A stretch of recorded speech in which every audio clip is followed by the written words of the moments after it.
Pascal Siakam and the Toronto Raptors going head-to-head against Donovan Mitchell and the Cleveland Cavaliers. And it's Mitchell striking first here, crossing over, stepping back, and draining the three.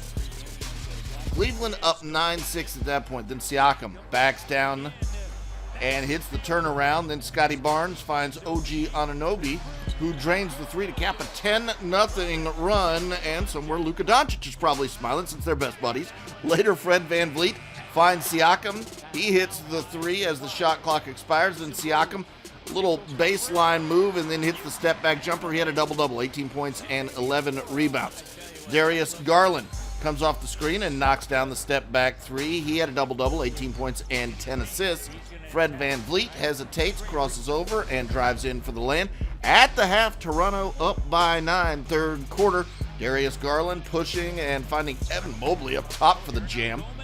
Then the ball doesn't even touch the ground here as Fred VanVleet finds Siakam, who finds Anunoby, who finds the bottom of the net with the jam there. Toronto up by 14, 63-49. Later in the third, Gary Trent gets the steal, starts the break, and throws the alley-oop to Scotty Barnes, who lays that one in. He had 11 points, 5 rebounds, and 3 big blocks in the game. Toronto's lead at this point, 74-62. Then Barnes finds a trailing Anunoby for the three, and he just steps right into that one. Then it's Siakam to a trailing, you guessed it, Anunoby, and again he steps right into it. He had 20 points on the game, and Toronto up by 17. More highlights for you. Gary Trent knocks down a three, 93-73, Toronto in front. Fred VanVleet catches the defender slipping and pulls up for another three. And Toronto just cruising at this point. They're up 96-79 after this bucket.